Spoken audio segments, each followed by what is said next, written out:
ওমর ফারুক রাদিয়াল্লাহু আনহু বলে যে, ও ভাই, কি অসুবিধার কারণে কাঁদতেছেন, আমাকে একটু বলেন, আপনার অসুবিধাটা কি করে দেব, সমস্যাটা সমাধান করে দেব, সুবিধা করে দেব। উঠেছেন, বলে যে, ওমর, আপনারা না দেখলে দুনিয়ার সবাই ভয় পায়, আপনারা না দেখলে শয়তান বিরোধী হাঁটে, আপনারা না দেখলে অন্যায় চলে যায়, আমার যে সমস্যা সে সমাধানটা আপনি দিতে পারবেন না, আমার তো মনে হয় না এই দুনিয়ার জমিনে কেউ দিতে পারবে। হযরত ওমরের মুখে এরকম কথা বলা যে কোনো কেউ সাহস হবে?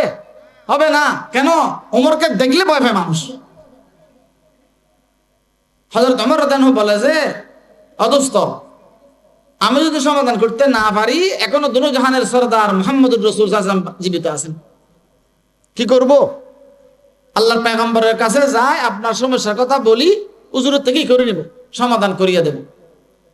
ওই জওয়ান চোখের পানি সারি কাঁদিতেছেন, কি বলেন?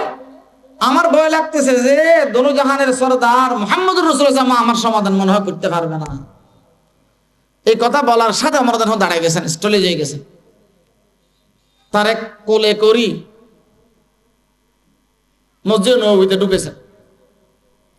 মসজিদ নববীতে ঢুকতেছেন, মুহাম্মদুর রাসূল সাল্লাল্লাহু আলাইহি ওয়াসাল্লাম মসজিদ মিম্বরে যাইতেছেন ইমামতি করার জন্য, মাগরিব বা এশা। কোথায় যাইতেছেন? মিম্বরে, নামাজের টাইম কাছাকাছি হয়ে গেছে। ওমর, তুমি না ছুটি নিয়ে গেছিলে? ইয়া রাসূলুল্লাহ সাল্লাল্লাহু আলাইহি ওয়াসাল্লাম, গেছিলাম কাজে, কিন্তু এক ভাই, ওনার পেরেশানি কি শুনতে পারতেছি না, উনি আমাকে তো বিশ্বাস করতেছে না, আপনাকে বলবে যে সেই সাহস নাই, সেই সাহস কি নাই। আমি বলছি যে, ও ভাই, যদি আমি সমাধান করতে না পারি, দুনো জাহানের সরদার মুহাম্মদুর রাসূল সাল্লাল্লাহু আলাইহি ওয়াসাল্লাম এখনো জীবিত আছেন, আমি হুজুরকে বলি সমাধান আনিয়ে দেব। আমার কথা বুঝতে দেন আপনারা? এবার হযরত ওমর ফারুক রাদিয়াল্লাহু আনহু এই কথা বলার পরে আল্লাহর হাবিব ধরছেন হাত বাড়াই, ধরে বলে, বাবা, এরকম করে কাঁদতেছ, এরকম করে ভয় পাইতেছ, কি অসুবিধা একটু বলো। ওই জওয়ান আল্লাহর পয়গম্বরের হাত বাজার সাথে সাথে আরো বেশি কাঁদতেছেন, আরো বেশি কাঁদতেছেন। হুজুর, আমার ভয় লাগে যে পাপ, যে অপরাধ আমি করছি, আমার মনে হয় এই অপরাধের ক্ষমা দুনিয়াতে তো কেউ করবে না, আল্লাহ আমাকে মনে ক্ষমা করবেন। তাইলে কি বোঝা যায়? নিজের গুনার উপর নিজের দিল অথবা নিজে বেশি কি পেয়ে গেছেন, শর্মিন্দা হয়ে গেছেন, আল্লাহর কাছে তওবা করতেছেন, এটা তওবার লক্ষণ না? এবার আল্লাহর হাবিব বলে যে, বলো। বলতেছেন, ইয়া রাসূলুল্লাহ সাল্লাল্লাহু আলাইহি ওয়াসাল্লাম, আমি অনেক ব্যবসা বাণিজ্য করছি,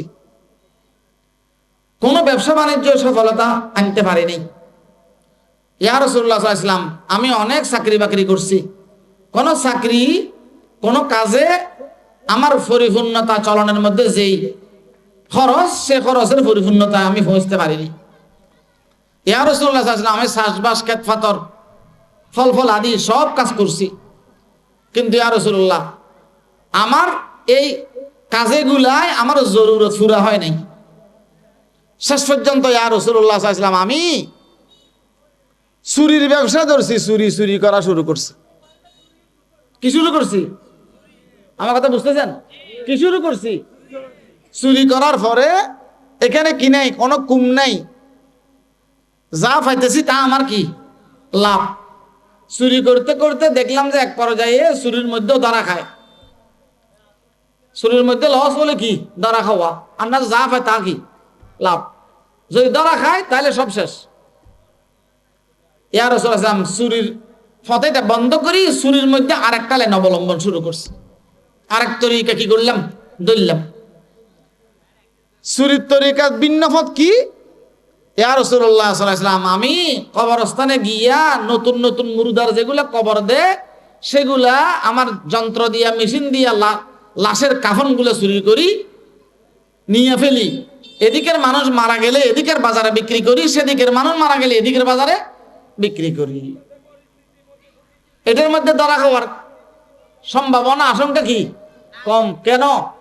মানুষ যেদিন মারা যায় সেদিন তার গো দুর্বল থাকে,